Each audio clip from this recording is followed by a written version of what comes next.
crazy, man. And we are live. Sound minds. The live is on. There we go. We're back at it, y'all. Season 4, episode 1. If anybody ever doubted it can't happen, then you're gonna get mad at yourself because now we're in the 4th season and we what is that, 31 episodes deep, you know what I'm saying? Or 40. Yeah, damn, 41, 40. My fault. But this season we are more so focused on sort of like creators of stages and creators of pretty much creating for others, man. And we are by far blessed to have one of the biggest stage creators, man. One of the the foundation of what underground hip hop and the open mics and the MC challenge battles and the we could go on for years for the intro, but these brothers have stuff to do because they still active, they still relevant, and they got something going on tonight. So without further ado, we got the great EODub, end of the week, Big Jew and Prolific.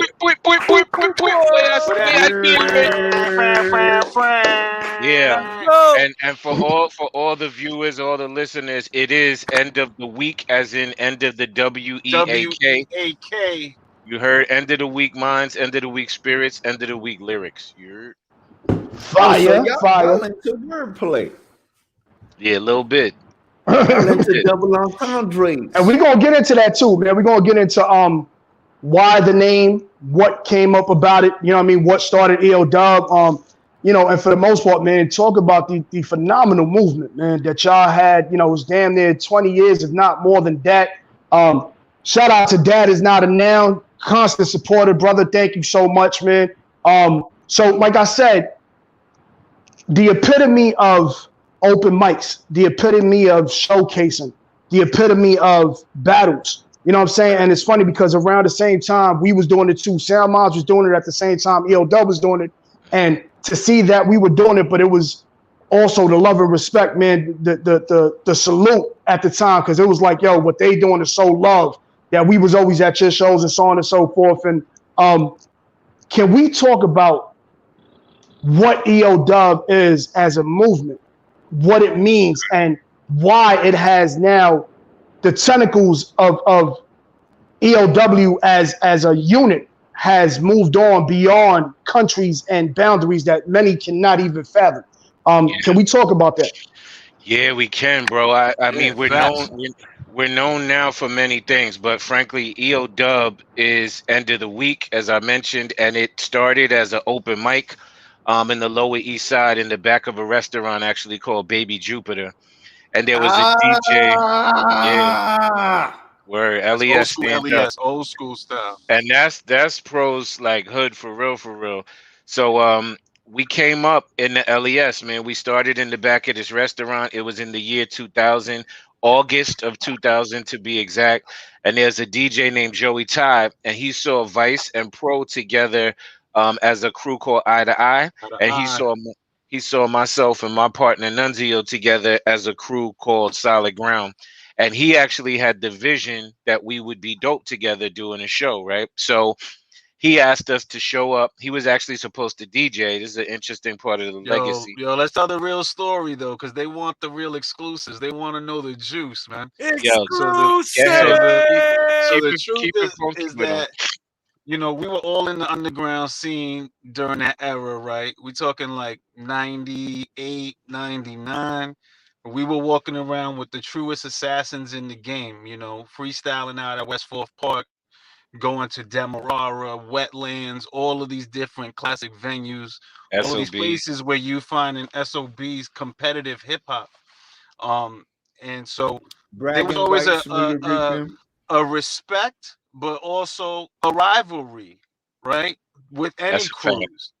So, Solid Ground was one of those top tier crews in the game. Eye to Eye was top tier in the game. That's right. Everybody knew each other.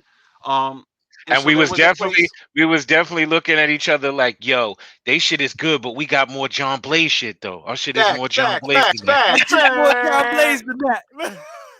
Yo, but the real, the really real is that we used to go to this place called Bob's, where the brother Joey Ty used to be the DJ at, and we would frequent this spot on a Thursday night, I believe it was. There was some kind of crazy drink special, and right about the time when you would hear that you want to front what, jump up and get bucked, the freestyles would start right over the top of the song because everybody's feeling right and we really got bars we want to get off. And Joey Ty was so tired of seeing us rapping over the party vibes in a circle in the middle of his spot that he was like, yo, we got to put y'all together in a proper establishment. You know what I mean? Salute that brother in that spirit. Zoo, I'll let you continue from there. Yeah, but, yeah. That's the pre-layer. That's like EODub 0 edition, right? It's before we even started. We was definitely seeing each other as crews. And Joey Ty said, come together. He got this spot. It was the back of this restaurant. The very first night, interestingly enough, he was not able to attend, right? And Vice, our brother Vice, knew another DJ. He said, let me call this DJ and see if he do it. Interestingly enough, that DJ's name is Scram Jones, who then became our DJ for the next like 10 years. Salute to Scram Jones, one of the illest in the game and production wise. Illest. We always used to joke that he was a triple threat because he could really DJ for real, like tricks and all that shit.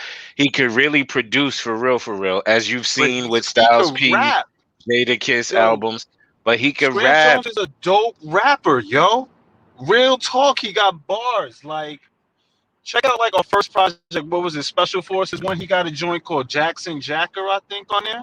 Yes. Yo, impeccable marksman with the bars. I digress. But we gotta shout out Scram's bar work. Scram is a super dope MC as well. Matter of fact, I'll even say when I was a DJ on college radio, I used to spin his record.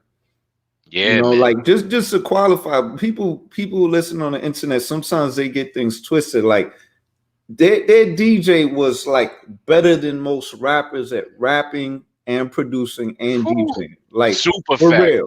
And yo, when you talk about the hunger too, I've talked about we've had many DJs throughout our tenure, right? Over the past 20 years. This is 2000 I'm talking about, by the way. So that's 20 years ago. But frankly, we've had many DJs, but none in my 20 years ago. That's a fact. 20 joints. That's a fact. 20 joints. Rob, what was you doing 20 years ago, Rob? Roddy Youngin on this show. I was just going into high school. I was in the 8th grade. I ain't even gonna lie. I was in the 8th grade, man. We're not mad at you. We're not mad at you. Welcome to this era. You heard? But to a lot of people's point, it wasn't like this virtual thing, or it wasn't like you could go digging on iTunes. Like when I would come in, this is so powerful. I would hear like a fly record. I would come in on a Sunday night and be like, Scram, you heard so-and-so? And Scram would have the wax of it. He would have the wax. So that's like an extra adventure. Like he had to, it wasn't like he could dial it up on his Serato at the time. That's you feel me? So true. Holy shit. This is real digging era and all that. So anyway, it was me. It boiled down to the nucleus of me, Vice, and Pro on stage with Scram Jones spinning, and with Nunzio, my partner, either doing sound, bringing mics, rhyming. He was like the go-to guy. He could fill in many positions. He's an engineer as well. So that's how it started. What was James' part? Did James come in later? James was there. Interesting. We could wag our finger at him because he wasn't there the first night at EODub. That's a legendary story.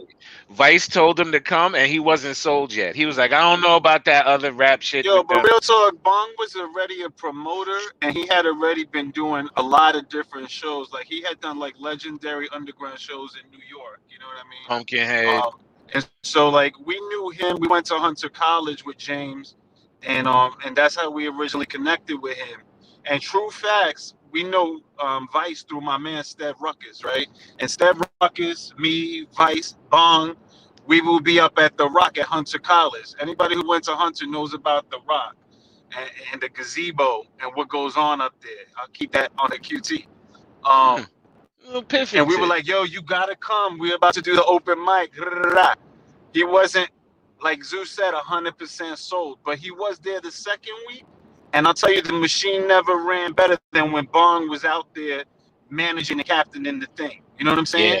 So, So so to your point, he evolved into the, we joke and used to call him super manager James Bond, because he took us into the business side. Now we refer to him as Coach Calhoun. He's evolved. He's come to a new level. But frankly, I'll be honest. You know, you get a bunch of young brothers. All we wanted to do was spit. Yo, you could have just fed us pizza and let us spit, and we'd have just been happy like forever, right? We have put some Hennessy up, some L's up. I'll speak from my perspective. I wasn't thinking big global international empire at that time. I was like, rap guy, I want to get my bars off, right? And frankly, a lot of us, we were like looking for deals at that time. James early on was like, we should incorporate, we should build a company rather than just like throwing money into a pot. You know what I'm saying? And this is a lesson for a lot of brothers out there. We did that in 2001. So we have not only been an organization, a brotherhood, a fraternity, a movement, but we've been a viable company earning, you know what I'm saying, you know, value since since 2001. Yeah. Sound mind salute. That's crazy talk right now. He's talking crazy right now. I hope that really comes across, because we all see the fly whips and the money and the money phones and all this crazy stuff, but I want people to recognize the business side is not a game. It's allowed us to franchise into all these different countries, which we'll get to. But frankly, the business side is really crucial. It's important. Now, with that being said, right? We've been talking. You guys been giving the history. Name has definitely been mentioned, man, and I think it's only right that we give an introduction to who he is. You know what I'm saying, and vice versa, and just the lost, and that was a big loss, man. And it's funny, man, because again, he was EOW to the core. You know what I'm saying, like, Vice was but you know what's crazy? The whole thing. Yeah, and that's what I'm saying. So I remember going again. We a little bit younger, you know what I'm saying, and we would have our shows, and whether it be CBs, we doing the show in CBs or New Yorican or whatever it was, and if we just happen to have a show on the same night, we would go slide through Pyramid and just see what's up with EOW, and then go over, or even the same week. But one of the things, man, rest in peace to vice versa, man. Jason was his energy was so crazy. You know what I'm saying? And it's wild to kind of like, for the most part, anytime. Now, granted, Lower East Side, you know what I mean, born, bred it, you know what I mean, in my veins. We all know there's certain parts of the Lower that if you from a certain part, it's harder to get around, or you already know, like, yeah, we gonna get into something because I'm on this side of the Lower East Side. You know what I'm saying? Or whatever it may be. But people coming from home, wherever. You know what I mean? Right. Oh, and I know, you know what I mean? Invisible borders. Right. And and it's crazy because like Pyramid was on First Ave, so it was like, all right, if we go over there, you know what I mean? That was a neutral side of, okay, if it pop, it's gonna pop, but we know which way to go, which way. But the thing about the EOW shows, man, the showcases was this camaraderie or this energy of unison, where, you know what I mean? And shout out to y'all too, right? Definitely. Love to y'all. But vice versa was that dude that he brought all that energy of, I don't care what it is. We here to rock out, we here to spit, and we here to get this off our chest. Right. I have to say something right now to your point, just to footnote your point, brother. The first time I met Vice with Omar, you know how like you talk to somebody and you be like, you be talking to them and then you walk away, like, especially when you're doing shows, you're doing things, like so many people know you, you don't always remember where you knew people from, right? Y'all know what I'm talking about? Mm-hmm. Like, you being cordial and everything, you don't want to be rude, but then I'm the one for that, right?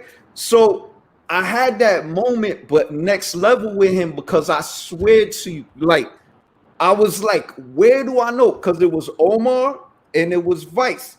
And I'm like, Omar and me went to school together. You know what I mean? We'll get back to that in a second. Like, but like, I'll never forget Omar. You know what I mean? From childhood.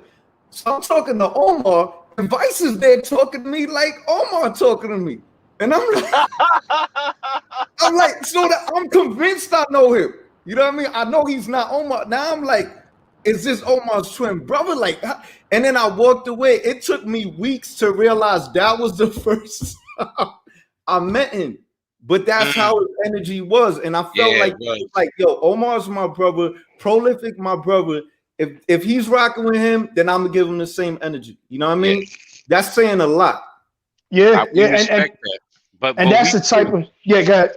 We too want to really spend a moment discussing our brother Vice versus, and I really want Pro to start it off. That's I met him really at the same time I met Pro, and that was already his man's. I think he just blocked off his camera for a minute, but I'll share that Vice was that battery back. He was that energy. He was the spirit of EODub. He was the heart and soul of this shit. He was the one that would tell us we could do it even when we didn't think we could do it. He was the one who said we were going to go global. He had these visions before it happened. He's one of the ones that invented the MC challenge with James over a game of chess. I mean, I can't say enough. I can't say enough about this brother and the energy that he exuded and the energy he gave out to the world.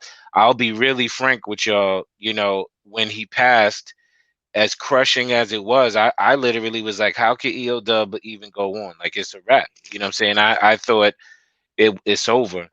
And I spoke to a lot of brothers who were in a similar position. I spoke to the Plague dudes and how they dealt when PH died. And I actually spoke to Rock and talked about when Sean Price died.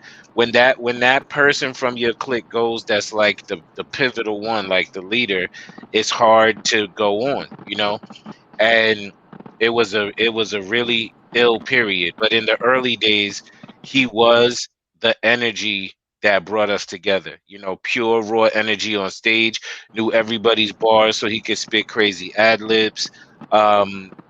Incredible performer, electric performer, and really thoughtful MC. Go ahead, P.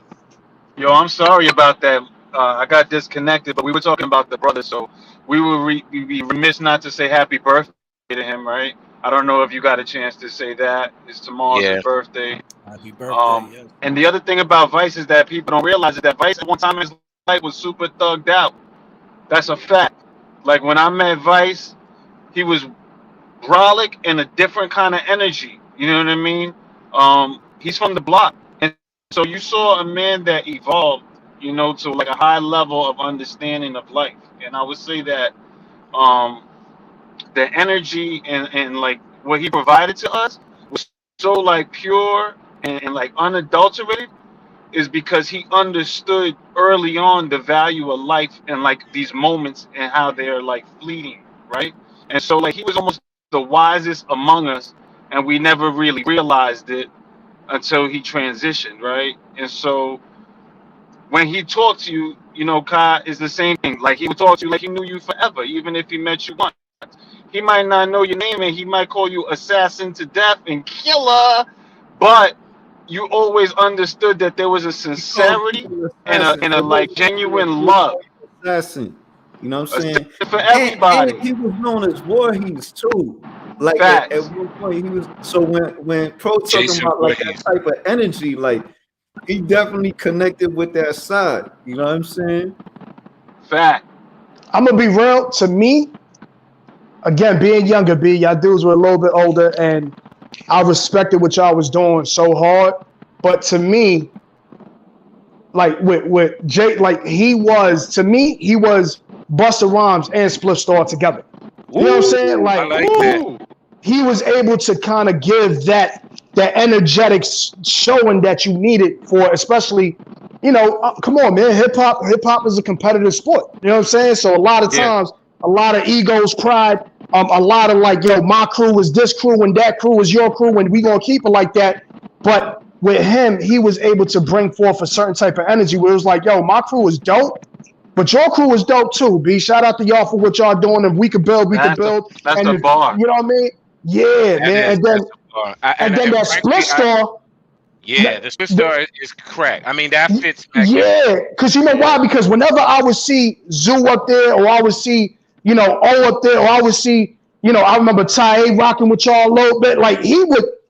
This dude is on there spitting so hard. I'm like, yo, who wrote the verse though, B? Like he was so energetic.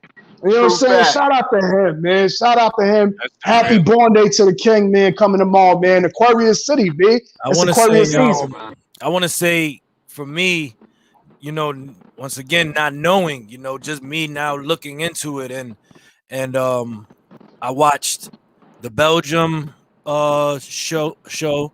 There you go. I watched the New York show with Lupe Fiasco as one of the judges.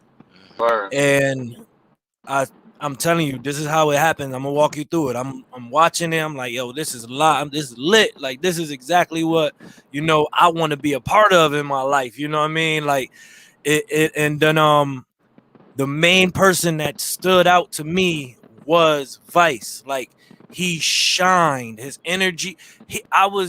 To me, in my thoughts of just looking at him, watching him, I'm saying to myself, like, this dude is literally the essence of hip hop. Like, he is, he is literally interacting with the crowd, like the right way. Everything he was doing on stage was perfect. Like, if there was just any dead space, he would notice like 2 seconds of dead space. He cut in and he'll say something. You know, him. He Keep the he party had moving.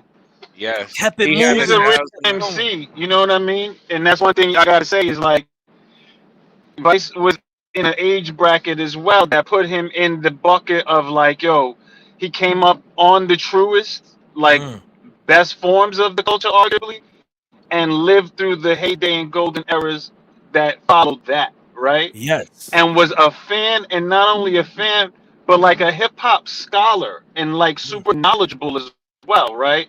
And that cascaded into sports, into other things that he was passionate about. But like, he was learned in the fact, like you said, he would learn your bars, and you came to the open mic one time and be like, "Holy shit, this dude is doing my ad libs," and he heard it once because he was really hip hop. You know, he is hip hop. You know, he really loves this thing. I was saying that to say this. I was having this, you know, attraction to him, you know, so early, just watching it, and without knowing that he passed. You know, I'm already like, yo, this dude is legendary Oh wow. already before knowing it. And what happened was I scrolled down and I read a comment, and the comment said R.I.P. vice versa. I'm saying, oh snap, he passed. When? This is a 2019 video. Oh my god. It's so crucial that you said that, bro. Up. It's so crucial that you said that, because, and that's this one dude of the is reasons. magnificent. This dude is. I'm just. So I had to have that moment of like, whoa, like this dude. I was just blown away by him, and I scrolled down and see that he just recently passed. I was like, oh. So, you know, I just gotta just shout out to him once again, man, and rest in peace. And everything that y'all saying is right on point. And I seen that only in just two showcases that I watched. Yep. And one of the main things for people that's being introduced to EODub is that I have a mentor that talks about how we in a fishbowl, right? So when you swimming in water, that's what you're doing, you know what I mean? But from outside the fishbowl, everybody looking at you like, wow, you breathe underwater. How do you do that? That's amazing, but that's just your habitat. EODub is one of the few that swims in hip hop. So for people that swim in hip hop, it's like home. For us trying to explain it to other people, it's so ridiculous because the word hip hop is now gone bonkers. Like, everybody knows the word hip hop, but for those who swim in hip hop, you don't know it. And there's so many things that are actually almost, I don't want to say they're not hip hop, but they're so diluted from what the real power is that we want you to know, that it's like moments like that are crucial. I'm gonna give you an example.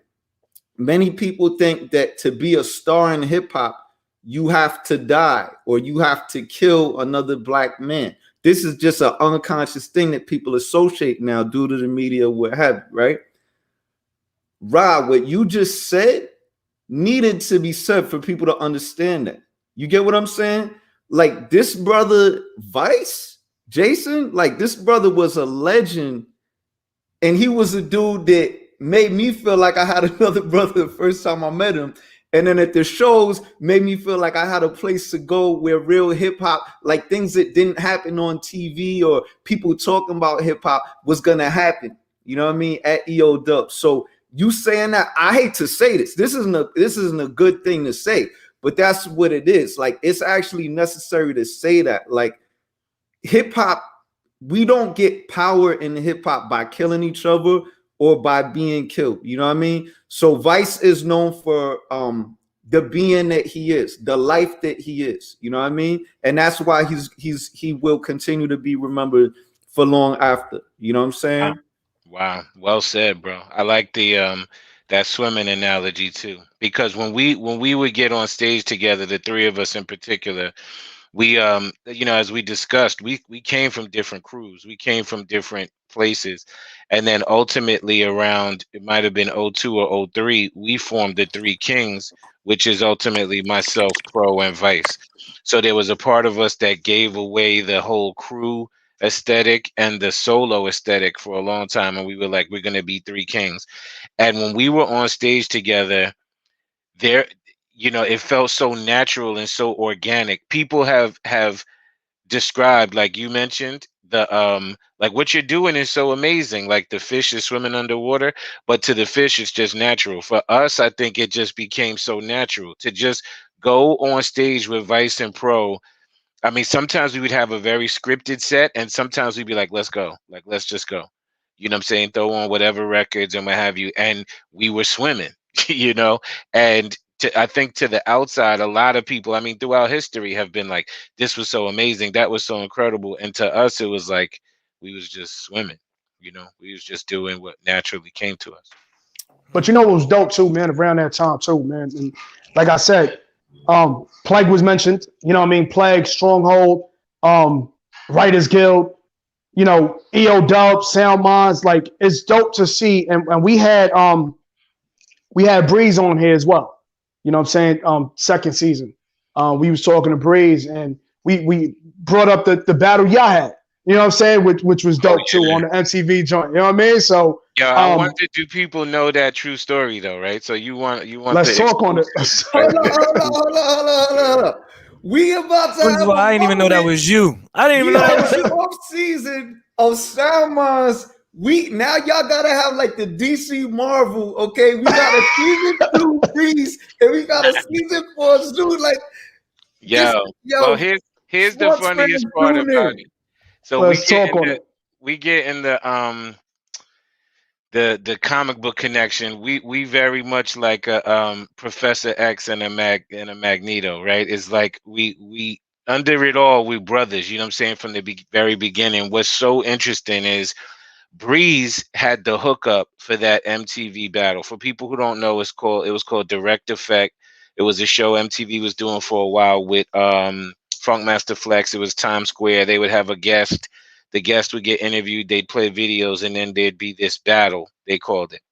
And when they had the intros for the battle, for the auditions, this is a true story, Breeze asked like 20 MCs to meet him like 3 blocks from the MTV building this one like Saturday. So we're out there, and he's giving everybody the blueprint. Like, listen, I want y'all to audition for the show. Everybody go up, just spit bars. We'll see whoever gets picked gets picked. They asked me to kind of A&R the whole shit, so I'm bringing all of y'all in. We was all like, bet. We went. I'm casually walking, chilling. I might be like 7th, 8th person online. And true story, before they open the doors, Breeze comes to get me and walks me directly to the front of the line and tells the guy in the front, like, yo, this guy, he's the one, like do his audition first, blah, blah, blah. True story. I go upstairs, I audition, and I knew I bodied the audition because it was on some freestyle shit, and I did one of those like rhyming about the shit in the room and like the shit that they like, all the, you know, to me, again, that's like a parlor trick kind of. That's like the magician. Here we go with the fishbowl. Right, there it is. Fishbowl. Exactly. When you do that, it's like regular. That's the most amazing thing you will ever see if you don't do that. Well, exactly. So for me, about the pink button that's on your friend's shirt, and connects it to some and it's rhyming in front of you. That's what he's talking about. That's the best. And a sidebar to that, the place that works the best, we used to be able to host Rocksteady. We hosted Rocksteady for many years. And that's where that like, yo, you in the yellow shirt and you in the back with the Scully on. That's when that really works well in those situations. But anyway, I knew I bodied that audition at MTV. They call me back. I come back. I win the first week, second week, third week. I'm winning. I battled a bunch of people in there. There's a poison pen battle. I won 5 weeks in a row. The 6th week, who beats me on the show? Breeze Everflowing, the dude who put me on the show. You know what I'm saying? And in a real powerful way, he actually beat me using the same technique that I was using, right? I wasn't the battle dude that would be like, you fat mother effer, like cut your head off this. I would just say something slick and then like rock out with the crowd. Or to your point, I would do like the pink button on your shirt in the front row. You know what I'm saying? And they would love that. They would go crazy. So I wasn't winning by doing like you mother effer this. I would be like, yo, the crowd and the movement and education, power, unity, and they loved it. So I won all those times. And when Breeze came back to beat me, God bless him, he got on and was like, first of all, like, I got to show respect to Zoo because he's the king for this. But now I'm going to come back and do this. Like literally use the same weaponry like to disarm and win that battle. So respect to Breeze to this second, to this moment. That's my G. He performs with EODub all the time. We've gone out of state. We got money together. Like me and Breeze got 100 great stories. I respect him tremendously. So for him to beat me there was just serendipitous. That was how it was meant to happen. You actually said that at the end. I mean, you when you won, you actually said it's an honor to pass this to you. Like I don't even remember that, but I remember that. I recently watched the video when I was looking up Breeze Everflowing. So it's crazy now talking to you to hear the other side. Even I didn't even know that was you until we're talking about it now. So that's because we had shown the video and all that in his episode. You know what I mean? So it was dope though. You know what was crazy was the you know what I'm saying? The samurais sharing the sword together and understanding like that's what that was. Yeah. Yo, you ill at what you do and I'm ill at what I do. Here you go, take that right now. Take that. And you know like the whole history, like behind the scenes, people ain't know Breeze put me onto the damn show. He walked me, like held my hand into the shit. Like people don't know that part of the story. You know, they see it almost made me wonder if he was even supposed to be in it. Bro, you good? We've all had certain times where it was like Can you hear Pro? He can't hear us right now. Yo, ain't you like a tech specialist? It keeps freezing and everything on Pro, right? Ain't you like a technology expert? He can't hear you. But yo, I tell you that yes, I think that was part of it. Is they knew Breeze would win, so they wasn't even trying to put him on at first. They told him go get some other rappers to do this shit because they already. And at the time, he was like Blaze battle champion, this battle champion. He was killing shit already. So I wonder if like when he saw you up there, he was like, I can't even do him dirty like that. It's almost like you said with the samurai. It's like I gotta jump in there and make sure he get this real competition. You know what I mean? And to your credit, you don't remember it, but to us three, we watched the video, it actually stands out. Because like I said, when you in the fishbowl, you swim and breathe a certain way. And like we knew what you meant by that. When you took the time, and time's limited, and they cutting the commercials, and you took the time out to be like, yo, I'm glad that you got it. Like, this is an honor. You know what I mean? That was something to your credit that you mentioned for all of us to understand. You know what I'm saying? That's a fact. There might be a certain. And it's dope, man. You know, the dope thing about it is to be able to speak about it now, right? And be able to build on it on some, yo, that goes down in history. Nobody had to, you know what I mean? Nobody went off on some, yo, you knocked me off of that. So now my crew need to fight your crew. And you know what I'm saying? And that's where the true sport and the true MCism comes out. You know what I'm saying? Hip-hop. It's the true sport of hip-hop. That's chess. When you mention hip-hop, like, and you think about battling, you think about this and challenges, MC challenges. This is the example of that. That's exactly what chess is.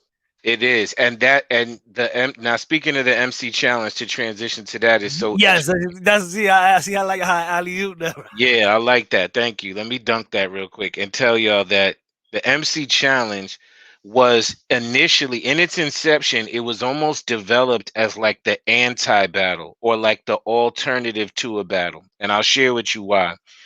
At the time, this was the battle world. All of us were battle MCs. We were all ready to get into a battle, spit, what have you. There were scheduled battles, planned battles, like I mentioned, I the gotta plays. cut you right now. I'm sorry. Light is gonna kill me for this, Raw. Everybody knows how I am. I apologize in advance. If you're listening to this right now, tweet everyone you know, Facebook, Instagram. If they watch Smack, if they watch King of the Dot, if they watch Rare Breed, anything, he's about to drop a major gem that you need to understand if you think you follow battle culture. There's a whole part of battle culture that EOW has almost single-handedly been keeping alive, that if you just saw it through the screen, you missed out on a major portion. Certain cats know when you see Poison Pen, in a lot of these battles, Poison Pen knows because he was EOW from the day one. Facts. Text, Facebook, Instagram, whatever you got to do, DM. Tell your people if they think they battle heads and on Reddit, whatever, you about to miss out from what's just happening. Yeah. That's my PSA. So I'm gonna take you back there. Is in the early days of battling, what we saw happen quite often is, in my opinion, or in our opinion, the wrong person would win a battle many times, right? Because frankly, number one, if you come to a battle, this is physically when we would have to go show up somewhere and really battle niggas, right? So this was not virtual. This was not a setup on like the Apollo or at a theater. We would be on the block or in front of New Eurekan or somewhere, right? And cats would come like 20 deep from their block and really be like a C plus rapper. But if you spit in and you got 37 people with you, that's like, oh, right? Then you would on the street like win the battle. That's one. That's the first issue. The second issue is sometimes people's bars were going so far over people's heads that, again, like the wrong person would win. Like I'll call you, oh, you big watermelon head, and that gets a laugh. That gets like a joke when I talk about watermelon head. That's like a funny joke. But if I'm starting to talk about the brain synapses and your cerebellum and the different veins that capture in your brain to capture thought and create perception and ideas, like now I'm taking it to a different place, right? But on the street and in front of a crowd that's really like the watermelon head bar might beat that other bar, you know what I'm saying? Because it's just like the ha moment. Don't let you, yeah, frequently. That would happen so much. Yo, could you hear me now? Yeah, now we can. So Love we y'all. talking about the root of the MC challenge and its inception. So the MC challenge, you know, the legend is that it was developed over a game of chess while James Bong was playing chess with Vice, and they were talking about trying to create a competition that was a little more pure than the battle was and wouldn't allow for like the wrong person to win, for example. So the MC challenge is 5 rounds of competition, right? There's a written round, there's an acapella round, there's a freestyle grab bag round, there's a DJ versus the MC round, beat juggling round, and there's a cipher skills round. And what we believe is that it truly tests all the parameters of an MC. Hence, the written round. How crazy are you with the pen? And sometimes you get to pick a beat. Now you get to bring a beat in the new version. So you could rhyme a verse and a hook of your real song, right? So that's really how can you create a song? How can you do that? Acapella. How are your bars crispy with no Neptune's beat behind it, right? With no Alchemist beat, no Derringer beat behind it. This is just you and the crowd. How can you capture the crowd Jones with the acapella? Exactly.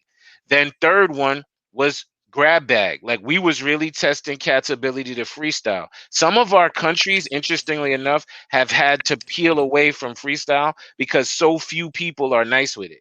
That a lot of countries we deal with are literally like, can we skip the freestyle? Because they're not nice with it, right? They're not as sharp. To the point of why it's important what you're doing, they're outside the fishbowl.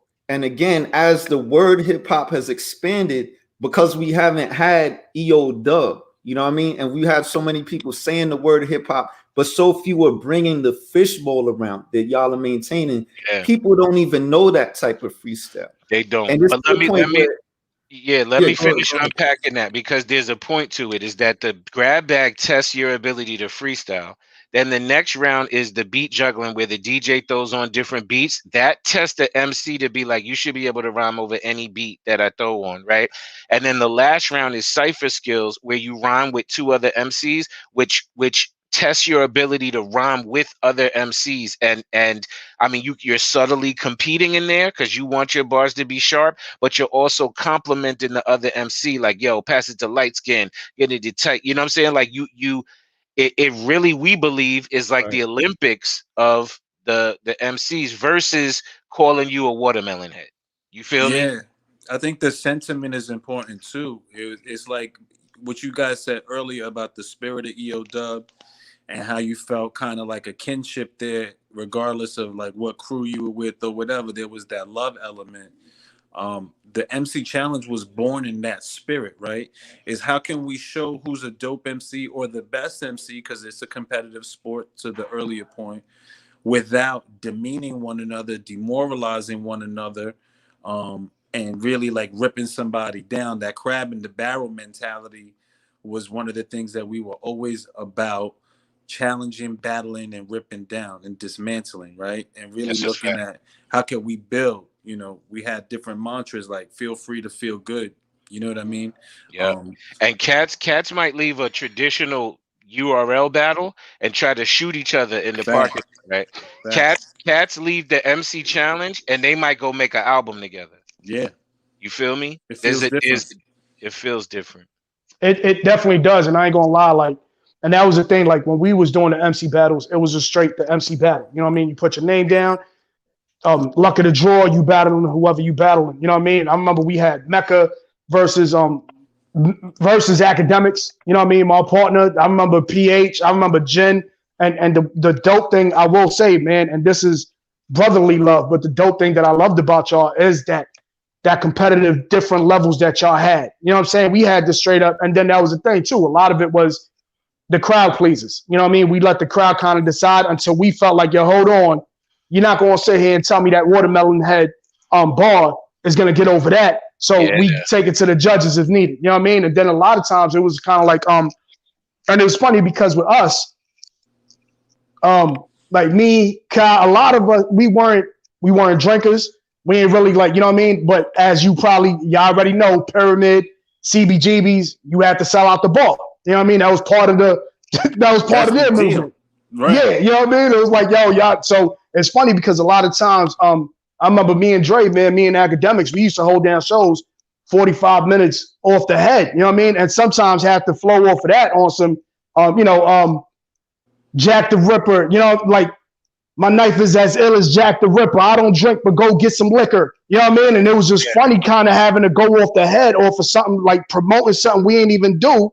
But that was the skill of it. You know what I'm saying? Which this generation will never know that. You know what I mean? They will never know what it means to sit there. I also don't want to diminish the battle culture, right? Because it's real. It exists. I'm a battle rap fan. I'm a fan. I bang with Tay Rock, Geechee God. I mean, I could list off a bunch of battle rappers that I dig too. There's a skill there. There's an art there that has evolved over time too. And we as EODub were also very inclusive. You know what I'm saying? You could come into EODub and you might hear the poetry bar about like incense and this, and then the next verse be like, yo, serving cracks, you know what I'm saying, load up the Mac, and then the next verse would be like some thotty stuff, you know what I'm saying? It like, we definitely were a place where everybody felt like they could come get their shit off. It was kind of a sanctuary, I would say, you know. And the really cool thing about that is it was always respectful. You know, it was like people would respect each other's artistry, even if it wasn't their bag, you know? And so even to be able to do that and foster that kind of goodwill, I think is the reason that we've been ambassadors to hip hop globally. I think that sentiment, Like if you meet a person from EOW China or EOW Brazil or wherever they may land on the planet, the vibration and the energy that they're gonna give you is gonna be a genuine like EOW vibe. You're like, oh shit, like the cipher is shit, tight yo. like that. But to your point in stopping people to say something serious, that's the one that I never can like get over, even 20 years later, right? Is because, and I'm gonna be real frank with y'all, right? If I was in London and I had a rap crew that was trying to get on, part of my spirit used to always be like, why do they want to call themselves End of the Week? Like they could be the England Rap Boys, they could be the Grind Boys, them. They could be 100 different names, but something made them want to wear the flag EOW, and that's what Pro was talking about. It was like a kindred spirit. It's ill to go land in like Germany when I went to Berlin for the World Finals, and it's like German dudes with EOW shirts on, spitting like "Heiß Reich Gottes," you know what I'm saying? But it's the same But it's the energy. same vibes. Yes. They're like, yo, come chill with us. Let's build. Let's do this. London, Paris. I remember our first shows in Paris. It really was surreal. It really was like, this can't be the earth. Like, this can't be the real It world. sounds like it now, my G. Yo, It sounds crazy now, all these years now, because that's what I'm saying. Y'all are the fishbowl of hip hop. All these years, EOW which is how many years? Like if there was 20. somebody that captured hip hop, and despite like all the people that say the word hip hop and have experiences and narratives about hip hop, if there was one thing to say, like in a word, just experience this. Like it's crazy now. You understand what I'm saying? That's why it's an honor to have y'all on the show, because y'all are the only ones that manage to have all this. And let me say this too. When you say like you still rock with other battles and this and that, you don't even got to say that, my dude, because like that's the point. End of the week, it's a challenge. When you talk about people showing up for almost like a rap Olympics type thing, it's like the whole concept is making you better. It's not this versus that. It's like every one of those 5 challenges we've had issues with.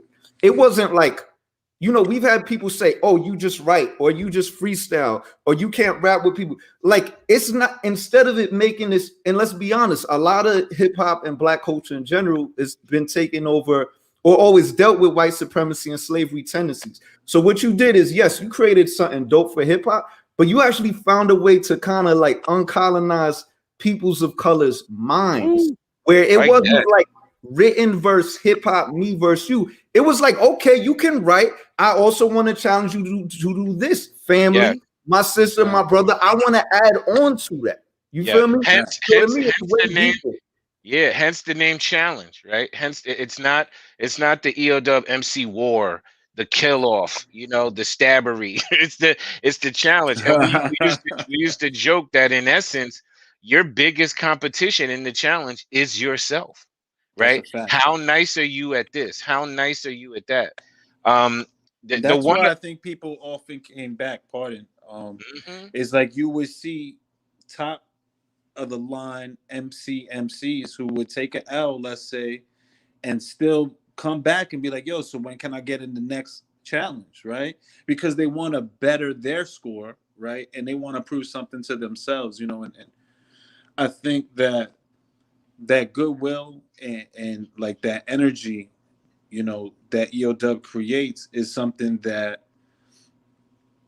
like Zeus said, we don't know. I don't know where it came from, bro, but it's there, and I think that resonates heavy with everybody. You know, out of 20 years, my brother, of doing, you know, this work, you know, especially, you know, with the challenge, the MC challenge, what's you know, one of you guys' most memorable moments from one of these challenges, one of these nights? Yeah, I'll go recent. You know, I'll go real recent. I'll go to that 2019 video clip that you watched, where you saw my man Osiris Anthem, world champion from the United States, actually just like obliterate a grab bag to the point where he had Mickey and he had Lupe literally jumping on chairs, like ready to like turn tables over, because, you know, there's not enough I can say about that young fella right there. But when he starts freestyling and he getting in his zone, the energy like in the room changes, you know. So I would say I was right there on stage. I got a video clip. I was fortunate enough to be standing right next to him, and like the whole room started shaking. God, facts. And that was one of the last, like, you know, nights that I could remember, like, before everything transpired with the C19 and all that. Like, everybody being together, VZ being there, like, all of us being at a show that was electric. Yeah. You know? Yes, I'll tell you one for me. It's not immediately challenge related, so forgive me, but it's one of these surreal moments, right, that I want to share with y'all. And now the world is so different. I'm aging myself even by telling this story, but you know, we're in this world of digital streams and what have you. But this is when we were selling hard body CDs, right? We're selling CDs out the trunk. We're an independent music company. This is probably like 2005 or something like that, right? Now, y'all know where the Pyramid is on Avenue A. And, you know, on Houston, there used to be a store called Burkina. Burkina used to have, come on. Rest in peace, Burkina Black used, Panther. Also, let me say this because that just popped in my mind. Rest in peace, Black Panther.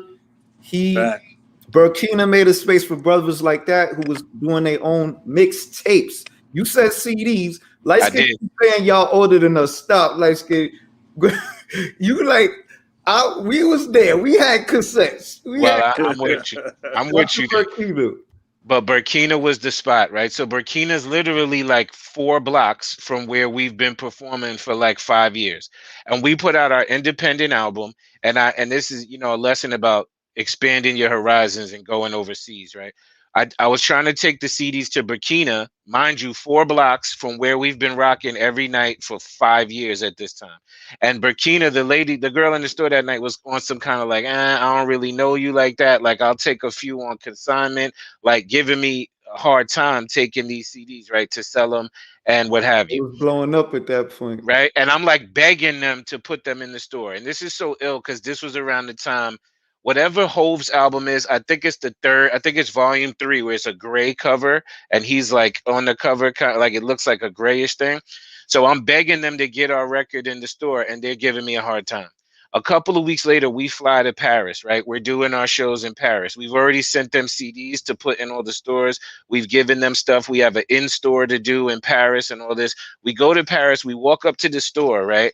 And this is a place I've never been before. There's a crowd outside the store. They want to see us. And I look in the window, dead ass, and the albums are like so-and-so album, Jay-Z album, End of the Week album. Like our album was fucking right next to it. And it was, that's like, I'm getting goosebumps telling the story because this shit was surreal.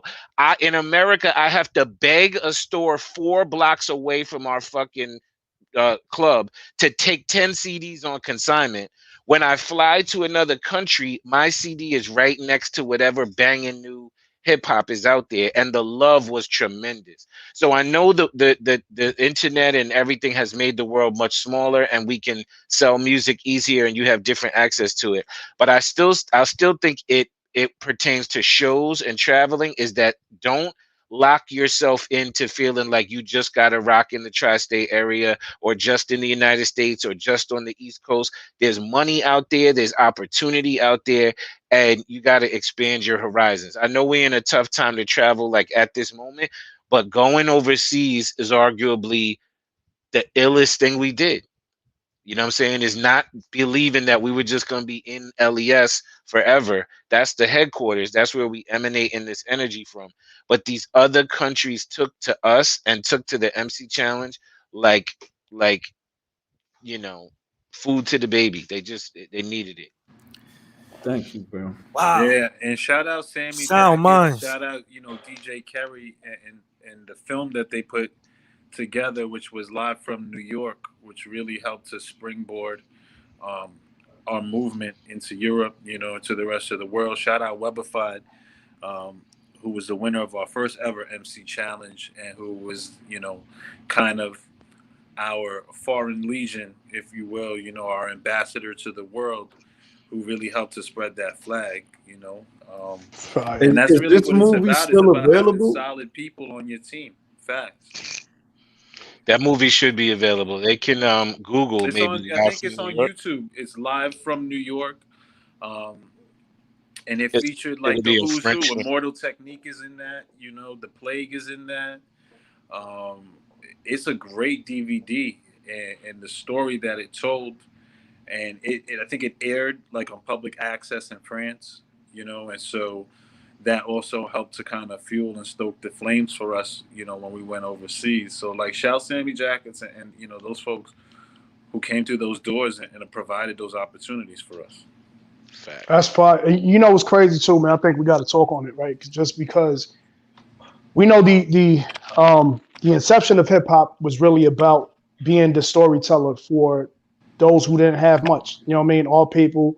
We were in shambles. We talking about the hood. We talking about the crack vials, what we see, and also letting it be like, you know, the old like stories of us to tell that this is why we're speaking like this. This is why we are the way we are, right? And then a lot of dilution and the industry got a hold of it and said, how can we make money? And then you got tight jeans, you know what I mean? Young kids, young boys out there with the tightest of jeans, wearing skirts and so on and so forth, just to kind of sell off.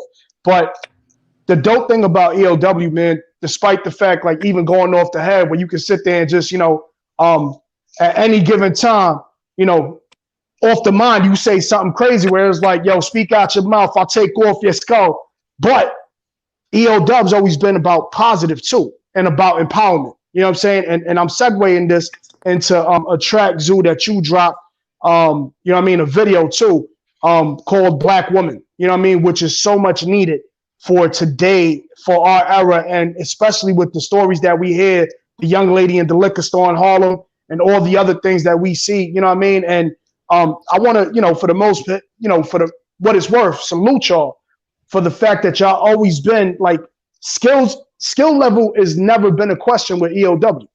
You know what I'm saying? And at the same time, content and context has never been a question either. And a lot of times people feel like, yo, I'm skilled, but for me to sell, I gotta sell out my people. For me to sell, I gotta talk about them chums that I'm hiding in my pockets. You know what I'm saying? Whereas EOW, the dope thing about EOW is I was talking to you, Zoo, before the call. I don't know if you remember this, man, but when we used to have Grand Street Settlement shows, you know what I mean? And I remember I was like, yo, EOW, I was like, you right. And I never had to once sit there and be like, yo, Zoo, you know, Jason, yo, if y'all can, please make sure that y'all don't curse, because it wasn't needed. You know what I mean? Like y'all rocked off, seen the crowd, and was like, all right, we ain't cursing for this. We know that we're gonna rock out without having a curse. So shout out to y'all for that, man, and always empowering the youth and the young minds. Yo, that's like, you know, on some grown man vibe. Like, we got grandmothers, we got moms, we got sisters, you know, we got ancestors, and we respect them, and so that reflects down through the music and the content. You know what I mean? I think that, to your point, that Black Woman record, well needed. You know, like that whole album, classic, well needed. That's food. So that's No Beast So Fierce. It's on sale. It's on all platforms. You know what I mean? For people who don't realize, Big Zoo dropped his first solo LP, which is unbelievable to me. Like, having known this man and this person for as long as I've known him, but dropped the classic out the gate, and really like shining the spotlight on the temperature of America, on the experiences of people of color in the diaspora in America, you know, and in a meaningful, grown way, but not losing the edge, right? Not losing the hip hop hard vibe that you want, that knock you want in your music, right? Yeah. So like, salute the guy Zoo, man.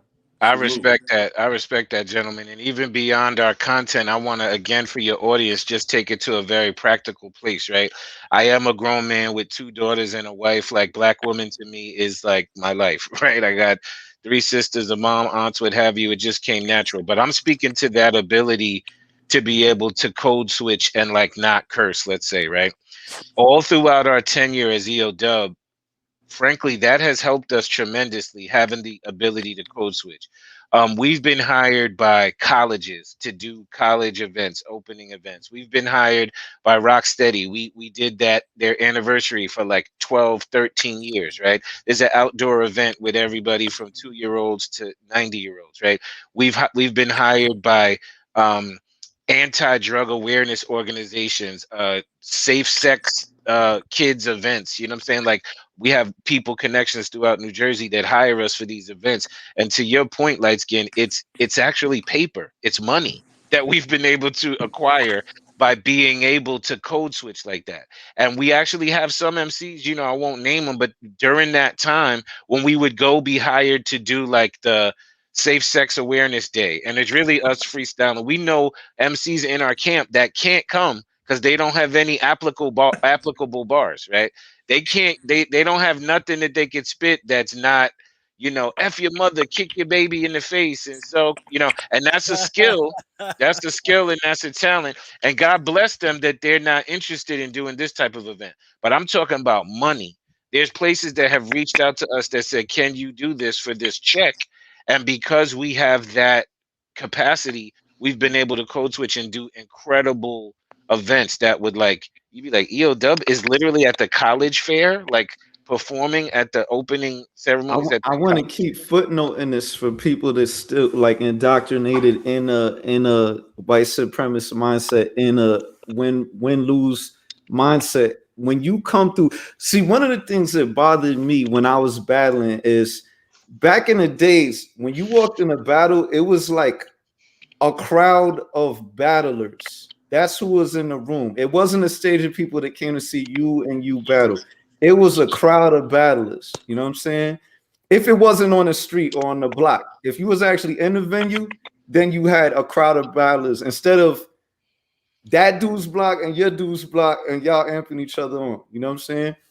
So out of that crowd, 32, maybe 16 of y'all got on the list. When you won, it means you dissed 16 people, you know? And I'm just underscoring what Zoo already said. So you got a jacket or you got $100, but as you start to look at like your role as a person of color, as a black man, particularly, you like, what am I actually doing and who am I actually benefiting here? You get what I'm saying? So I just want to underscore, you're talking about being holistic. You're talking about actually changing what it means. Whether you win or lose the final round at an EOW event, you're winning. You're in a win-win situation. You're challenging yourself. You meeting people. You getting respect for each other, and you challenging. And I do want to salute to Osiris for a second and ask y'all a question about that, because it's so much where it's like a venue, a real hip hop venue where you could be a b-boy, you could be a DJ. You don't have to be everything that I am, right? But I always got the feeling like somebody was going to be stronger at these different things. And I feel like Osiris hacked the matrix. Like, is that fair? Like, what is it? They literally, because he's good at everything. Like, break that down for me. No, well, first of all, we literally call him Neo. We call him Neo in the EOW matrix. That's a fact. I've been saying that for about 3 years because he managed to tap into every piece of that shit. And you know what's so crazy? When you go over to the other countries, and you do the international finals, right? One thing I've found as a founder and observer over the years is if you go there with this very serious, like, yo, I gotta win the challenge, I gotta battle everybody, I gotta stay focused and do this, you immediately lose. I have a horrible story one time, and it was the US representative. He won from the US, I won't say his name. But when we went over, the finals that year were in London, and he was so focused on prepping for the show, like he stayed by himself, he stayed in the hotel. When we would be around people, he wouldn't talk to anybody. He's just uber focused. But I have to say, the real way to win and to build is to literally build with the other contestants, talk to them, make friends, make connections. Like, beyond Osiris winning those challenges, there's probably like 9 countries on the planet where Osiris could fly and stay and chill for free because people bang with him like that, because he made that level of connection. Like, they want to see him. Yeah, man, he managed to navigate that space really well. So the Matrix reference is correct. And frankly, he's just dynamic. Like, he would also take the acapella. I mean, he did 100 things. He had like he did like half a Hamilton about the Haitian Revolution. I don't know if y'all ever saw that one. I don't know if that's on video. That one was at Bowery Electric. That might have been the second U.S. finals he won before he went to win his second international chip. But he did this whole like play about the Haitian Revolution. He had actors, dancers, swordsmen came out and were fighting while he's spitting. You know what I'm saying? So he takes it to a different place, yo. He's definitely the Neo. I have to say, shout out to that, because so much of Hamilton was white people for the first time realizing that hip hop wasn't what they thought it was with low standards. But even in that, it was a lot of times like us giving extra coolness to white people who were slave masters. So you saying everything to say he was talking about actual black people at that time. His thing wasn't about his thing wasn't about American history. He talked about the Haitian Revolution. But let me touch on that one more second, though, is that I think that the thing that worked for us with the MC challenge was also being able to turn our ego down a little bit, right? Because frankly, you know, if we being really frank, like Pro kept it 100. When we first saw each other, it wasn't like, hey, let's form a company. It was like, yo, I think I'm Let's nice. get a deal. Right? Yeah, it was different energy. It was we were very proud, and we wanted to spit, and we wanted to be the best.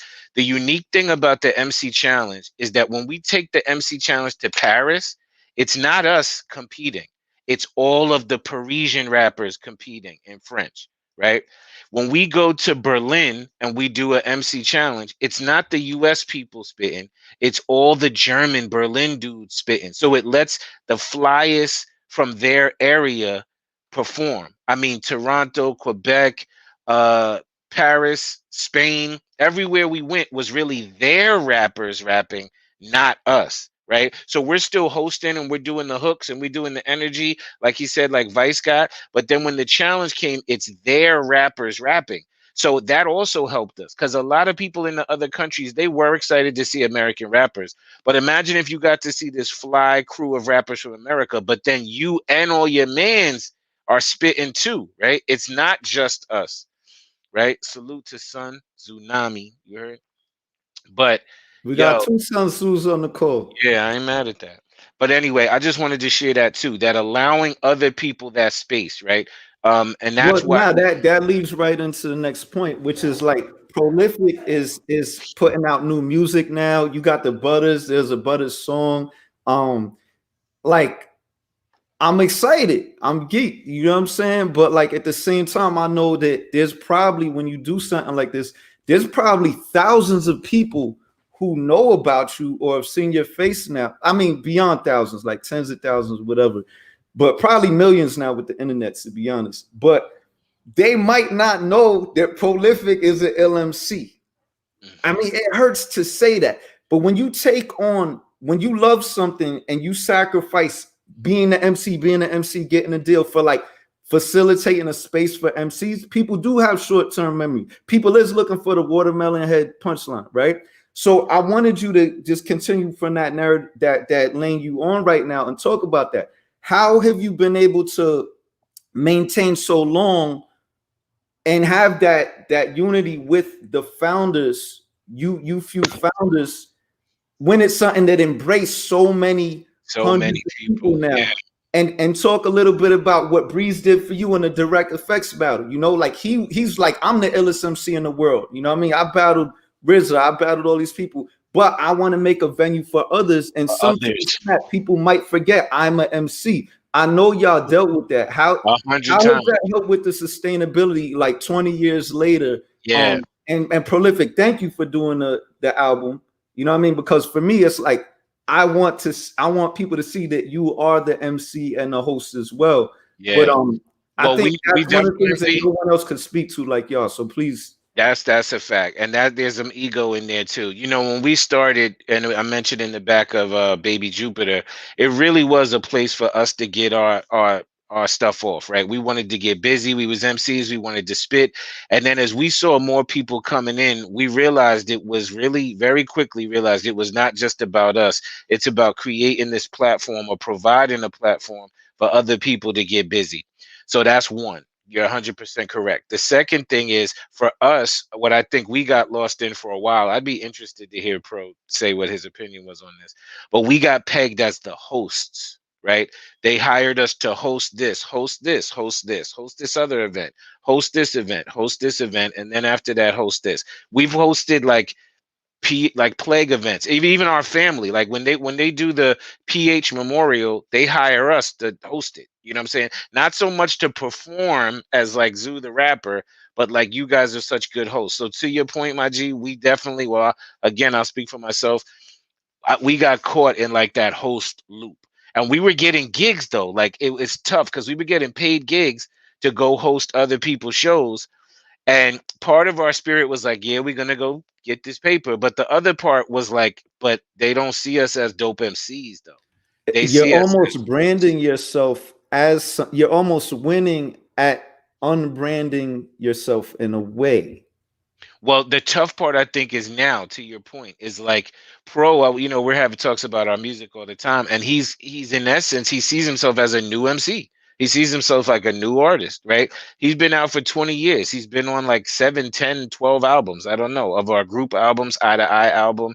He's even put out some solo prolific one stuff in the past. But right now he calls himself like he's a new artist because this generation doesn't know. They weren't at Pyramid like y'all were, right? And that, you know, you have to rebrand or, you know, kind of resell yourself. So there's some of that too. But we did get caught. I'll say again for myself, I did get caught up in this trajectory. Like, yo, don't look at me like I'm just a host. I'm dumb nice with this, and I had to deal with that for a while. There were probably like 7 or 8 years where we dealt with that, where people were dealt with that, where people were like, yo, can you come host this for us? Can you come host this? And we would do it, you know, but they weren't looking at us as much as talent as we could really facilitate a show, you know. Which is, with that being said, dope time to segue. December 18th, 2020, you dropped No Beast So Fierce. Right. And there's a track on there, Black Woman. And I think we should definitely show that video, man, and show the empowerment of who Zoo is, not only as an MC, but also as a context bringer who is empowering the young minds of many. And not only that, man, but just empowering our people, man. So let's show that real quick, man, and then we're going to talk about the album a little bit and talk more about EOW for the time remaining.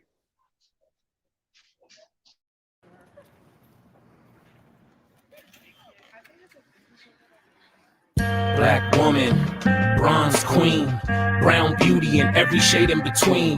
Deep DNA type love, it's in my genes. Respect and protect black woman by any means. Black woman, bronze queen, brown beauty. You know what I mean? From your mind state to how you season your collard greens. Respect and protect black woman by any means. To Mom Dukes for working to keep me comfortable. To the first crush I had on Mrs. Huxtable. Thank God for Felicia Rashad. Had me in my feelings singing that song by James Tarr when I'm alone in my room. Sometimes I stare at the wall. I've been redeemed by black queens. I treasure you all. The strength of Layla Ali, Venus and Serena. And Hollywood is Ava, Taraji and Lena. Viola Davis, Angie Bassett is still hot. The queendom on display with Badu versus Jill Scott. Shonda Rhimes, the architect, building on TV. And traces of the queen, Nefertiti and Riri. Lala and Nene. My goddaughter Fifi, and God bless Kobe when he left Earth with Gigi. A prism, you even bring politics rhythm. Stacey Abrams, Maxine Waters, and Shirley Chisholm. Black woman, bronze queen, brown beauty and every shade in between. Deep DNA type love, it's in my genes. Respect and protect black woman by any means. Black woman, bronze queen, brown beauty. You know what I mean? From your mind state to how you season your collard greens. Respect and protect black woman by any means. I was a young man thirsting, with energy bursting. My eyes were watching God like Zora Neale Hurston. I was young and impure, Issa Rae insecure. I wasn't sure that I was ready for a side of Shakur, but I grew to respect your intellect and your spirit. Black woman's strength feels magical when you near it. It's Aretha Franklin's voice, it's Sade Adu. Michelle Endegale cello, I put scissor there too. It's a vibe, it's something impossible to describe. It's a mental connection to let you know you a tribe. It's alive, a vision to be truly free. It's Barack and Michelle, Ozzie Davis and Ruby D. Equality in me since my daughter's been born. I teach Tamika Mallory with a blend, the Lena Horn till the dawn. Saluting all the queens on their throne, cause I learned true freedom from Nina Simone. I'll tell you what freedom is to me. No fear. I mean, really, no fear. If I could have that half of my life, no fear. That's the closest way, that's the only way I can describe it. That's not all of it. But it is something to really, really feel.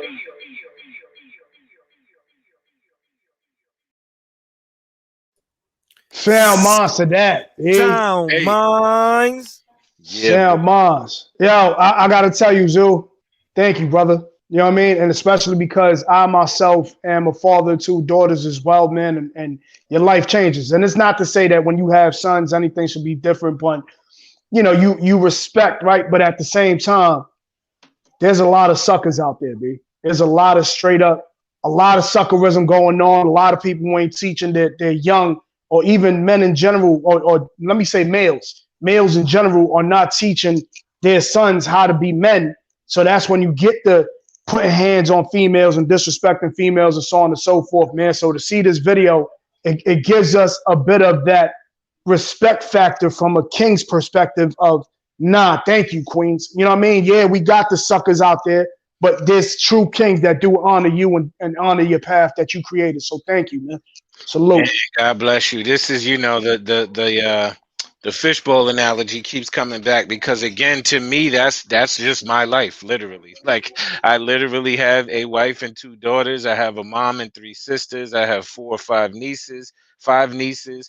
All of the women in my life have really, and even professionally, you know, I'm an educator as well, and my mentors have been Black women. So it's just kind of how I breathe. That record wasn't a stretch for me, you know, and I don't feel, you know, again, I don't feel like it's this manifesto or this big statement. It's just, this is like eating breakfast. It's like regular, you know, for me to salute like that. So I'm glad it's resonating with people. And frankly, even in my personal life, that record is like ringing bells. A lot of my family and colleagues and people across the globe are really thankful for that record. So and you know what, man, as it should too, just based off of the fact that for whatever the reason, right, Black and brown men, and you know, it's funny that we try to get chips on our shoulders or low, you know what I mean, the low flags just based off of, nah, I'm a womanizer, nah, I cheat on my wife, nah, you know, and it's crazy as I sit here, man. It's just kind of like when you a father of a daughter. Like, you know what I mean? For you to take that approach on life, that's just kind of like that reciprocal, that's just going to come back. You know what I mean? And first and foremost, man, I got to shout out, man. Shout out to Sun Tzu, who's academics. You know what I mean? That's my partner. ACO, shout out to Brian. I just seen your comment, brother. Shout out to Dad Is Not a Noun. Your podcast is dope, brothers. We definitely want to do some things together, man. You know, and Brian, my coworker, man, thank you for checking in, brother. I appreciate you. But, you know, I think for the most part, Zoo, man, the funny thing is you saying that you're an educator as well. It resonates in a lot of, you know, and it's a common theme that we brought on some, you know, one of our episodes, we brought on some educators and those that work with the youth, man. And I think it's important that when you see from the standpoint of an educator or those that care for the young minds, you see the difference in not only the skill level, but definitely the content and the context. You know what I mean? Because it's crazy. Because there'd be some dudes, man, straight up that will sit there and womanize on a track just to try to look cool for others. When you understand the full understanding of what it means to better the lives of others and bettering the lives of our young, it's kind of like, yo, I can't write certain things. I can't write that. I can't. My hand won't let me at all, man. because of my connection to the youth. And it's funny because in the early days, interestingly enough, one of those direct effect battles, I think it's the one when I went against Poison Pen. I don't know if this is online. I once upon a time had it like on a VHS, but MTV came and videotaped me at school. They videotaped me with my kids and they did a little piece about me being an educator.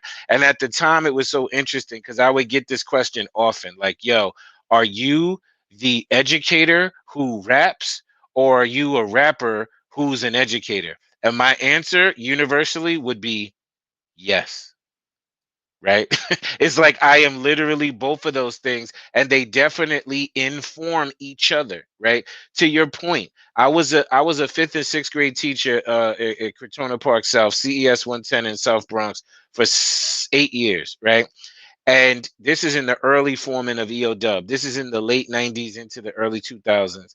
And I can't fix my pen to be like, you dirty effing thought, suck my, you know what I'm saying? When I walk every morning at 8 a.m. into a class with 27, 5th grade girls. It's like my brain wouldn't allow me to do that. And then frankly, as I evolved in education, it really greatly informed my views on hip hop even to a different way. Like, for example, I was then a teacher in Harlem at a school called Promise Academy, working with a gentleman named Jeffrey Canada, big move. I was then a dean there. I was then a principal in New York City in Newark, New Jersey for many years, a school principal of a K-8.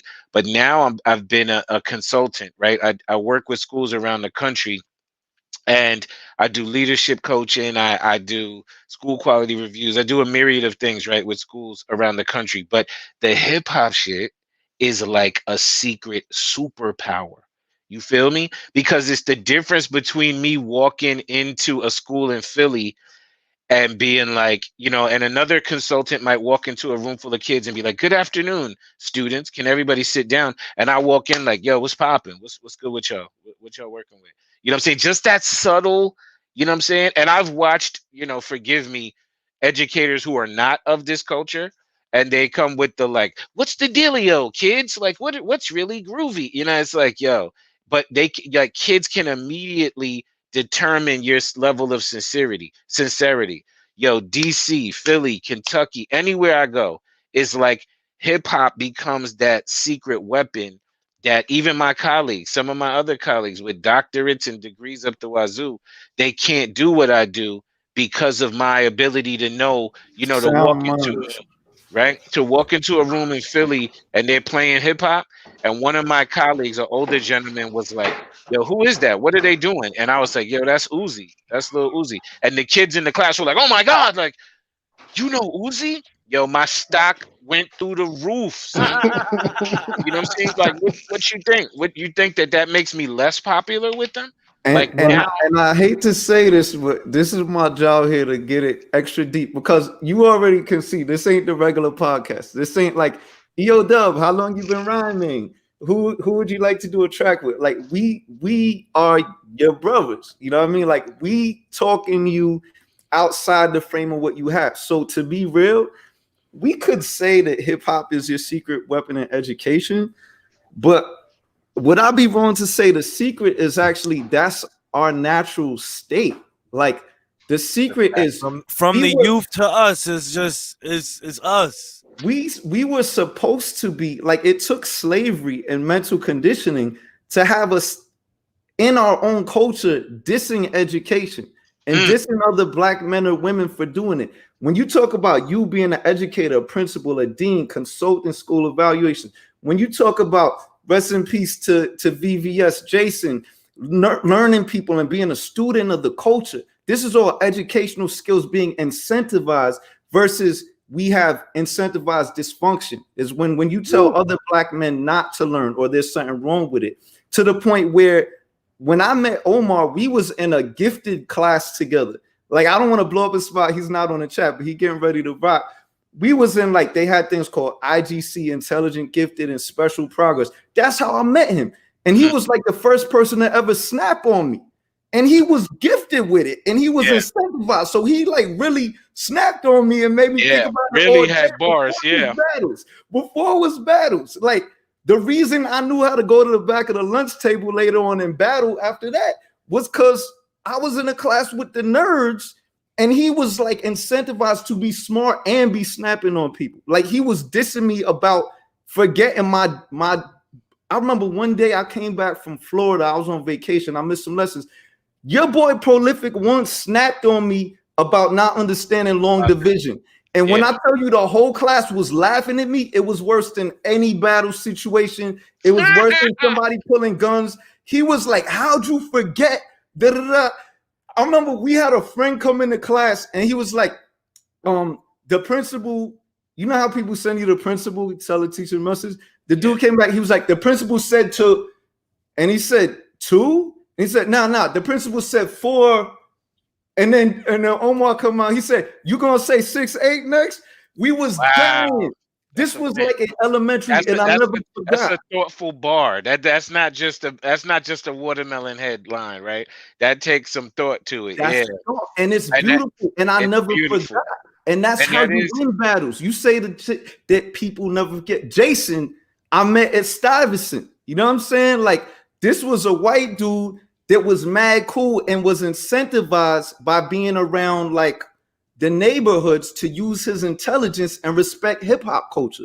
So I almost feel like, am I wrong to say this isn't one of the secrets of y'all longevity, that you never saw a conflict between studying and intelligence and mastering hip hop and representing for your people? That's a fact. I love how you frame that, because we are somehow trained like that. Being educated or being bright is not it. You know what I'm saying? And I never drank that Kool-Aid.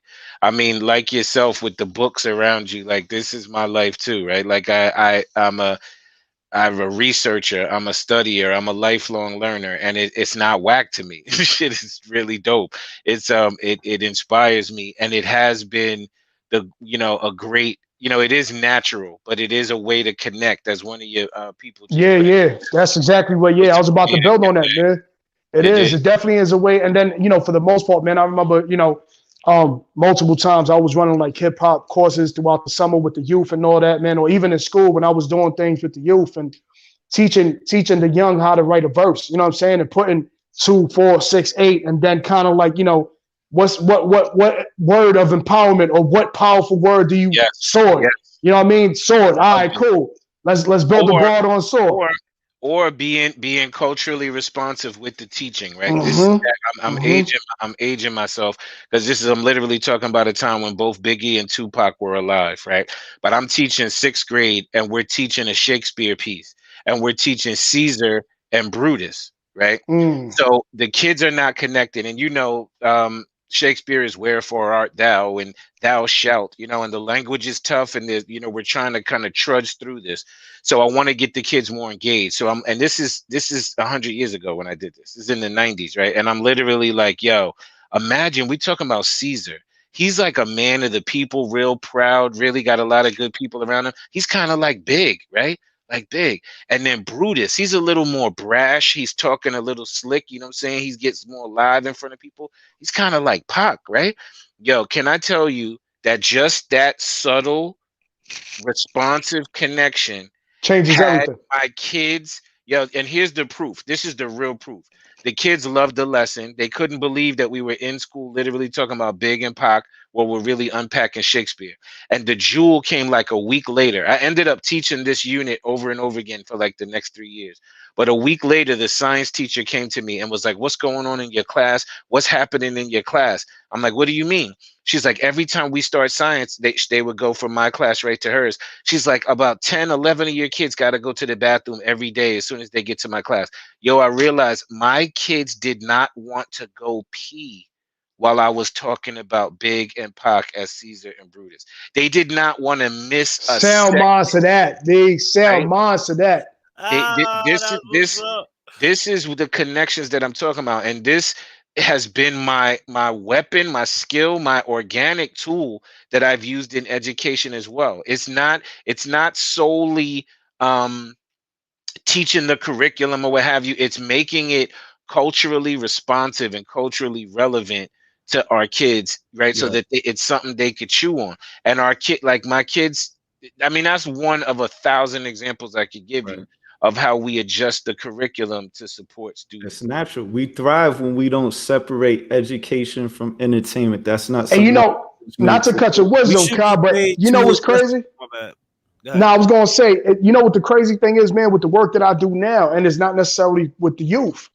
The work that I do now with adults in their current situations, you know what I mean? You know, I'll be real with you, those who are on probation.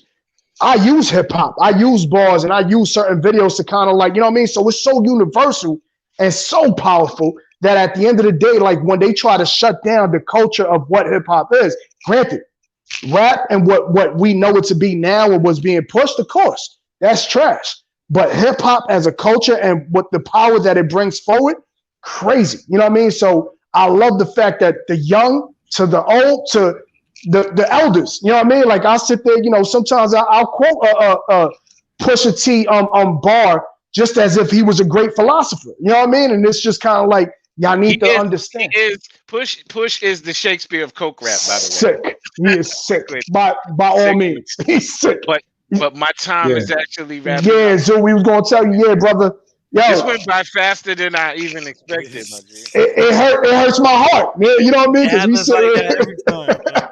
Yo, we gonna do more. I want to say three things. One, let's give a round of applause to our brother Ra. He was recently instated as a district-wide hip hop educator throughout the whole public schools. Thank you. Sound monster. I don't say nothing, but that's nothing right. That's gangster. Yeah, you know what? And I'm glad you said that because you know I want to thank Zoo because he's a great example for a brother like me that is creating my way through with hip hop and education. You know what I mean? And You got my vision bright right now. You gotta holler at me like on the side, because as far as you like cooking your curriculum, yes. I mean, I could support, but I also know ways to get paid from doing. Yes. Talk. We gonna talk about that definitely. Yeah, definitely gotta talk. My brother, Zoo, we are by far so humbly grateful for you and O coming on, Prolific. Talking about EOW, talking about, you know what I mean, Jason, talking about everything, man. Thank you, brother. Thank you so much. Whatever ever needed from Sound Minds, you already know you got that, brother. Don't even, you know what I mean? By all means, reach out, man. And I think for the most part, man, before you leave, they have a virtual show happening tonight at 9:00. Please give out the link. Go ahead. Yeah. Go right from here to there. It's on EO Zoom. I'm gonna tell you how to get to it. Now your butt is already in the chair. Stay right where you are. You could go to EODub.com/watch. That's EODUB.com/watch, where you can see it on one of our channels. We have a Facebook feed and a YouTube feed, or you can go to EODub.com/Zoom, where they give you directions as to how to jump directly into the live show and be there with us like you would be here with us in this space. Salute, fellas. Don't forget. Correct? Correct. EODUB.com. The name of our crew is End of the Week, EOW, but the website is EODUB.com. And if you do /watch, you will see our show live tonight. Remember, I also have an album out right now on all DSPs. It's called No Beast So Fierce. My name is Big Zoo. You can search Big Zoo, No Beast So Fierce, and hear the album. And don't forget, Prolific One also has a single out right now called I Am, and his name is Prolific, spelled that way, and then WONE is the one for Prolific. And he's performing tonight, correct? He is performing tonight. I actually have to just go get right real quick. I got to check in and make sure that they got. Before you leave, real quick. Before you leave, we're doing an International Hip Hop Festival virtual this year, right? And we've invited EODub. So for y'all that want to like get in the cipher for the International Hip Hop Festival, when it posts up, y'all gonna see some EODub assassins in there. That's coming real quick. Respect. Zoo, before you leave, brother, we all know the universal hand signal for EOW. You know what I mean? So by all means, out of respect to you, Jason, everybody, the whole crew, we're gonna throw it up and we're gonna say Sound Minds and just leave off with that. Unity, brother. 1, 2, 3. Sound Minds. Peace. Peace, y'all.